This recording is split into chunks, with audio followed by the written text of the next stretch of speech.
Methinks I lied to Geek Girl when I swore my love was infinite, if her sequel doth make it more.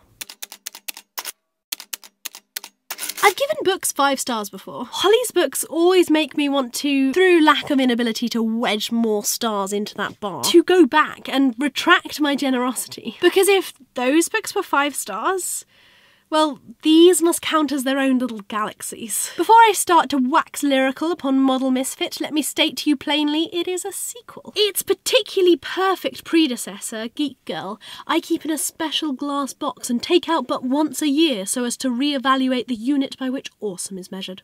If you manage to miss it up to this point, fear not, you are but a single click away from basking in the review and recommendation of it from a somewhat younger Stevie than the one you're currently bemusedly gazing at. So Harriet has done it. She's become a model.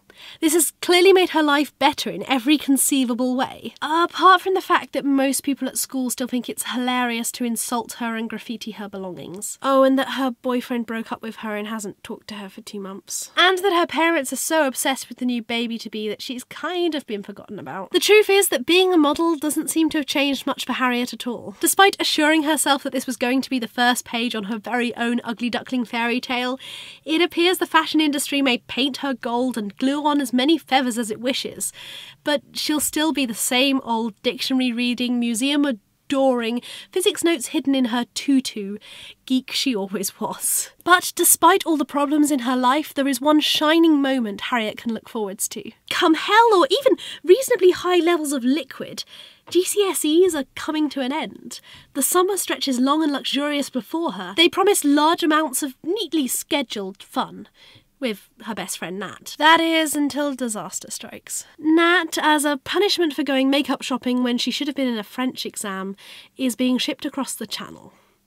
And Harriet is being left alone. Like that, her summer is ruined. That is until she finally picks up a call from Wilbur, her bustling, busysome, beyond boisterous agent. And he's not berating her for messing up another shoot. He's not proclaiming her to be the worst model that's ever existed. He's telling her to get up, to pack.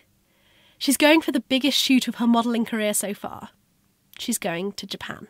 So in my opinion, there is nothing, no word more, no phrase different that could have made this book any better. Even as I began upon its first pages, the smile it was inducing was threatening to dribble over the sides of my face. Everything about it is so clever, so funny, and above all, so readable. I mean, for example, the opening. Rather than having your dull standard, this is how our story starts, it, in its own meta way, satirises the opening of the first book. Where that gave the definition of geek, this gives the definition of model, rife of course with Harriet's quirky mannerisms. And the book continues on like that. So one thing, I was sure this book couldn't get better than the first. I loved the first. And then I found out it was set in Japan. There's a small monologue Harriet gives about Japan, talking about how she's always loved and idolised it, how she adores so many of the things that have come out of it.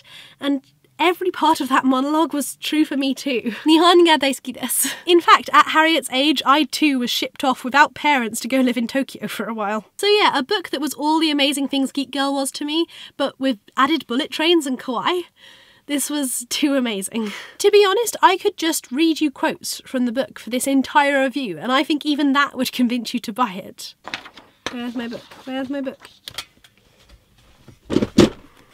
Can I say something now? He says, lifting an eyebrow. Or do you have more second-rate dinosaurs you'd like to compare me to? Before you say it, no, there's nothing weird about hiding in a cupboard. C.S. Lewis based an entire series of books on the premise that this is what normal people do on a regular basis. Anyway, I don't have any other choice. This is the only piece of furniture in Japan I can fit either into or under. And finally, I am begging to have this one emblazoned across a t-shirt. Never underestimate the power of a well-placed apostrophe. Holly's work is always, literally always, a pleasure to read. I love the geeky factoids Harriet frames her world in. The fashion scenes are beautiful and artistic. The romance scenes hot and yet not over the top.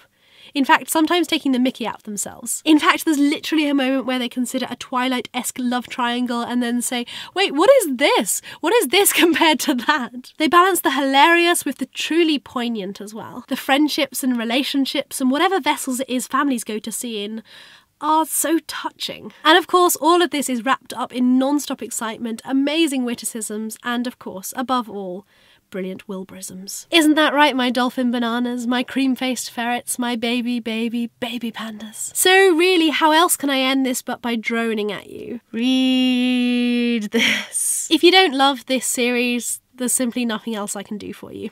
Anyway, tell me in the comments down below what you think of the sound of model Misfit and if you've read any of Holly's works already. Also, are you, like me, someone who will jump at the mention of a book set in Japan? Do let me know. Other than that, I will see you in my next video. Bye, guys.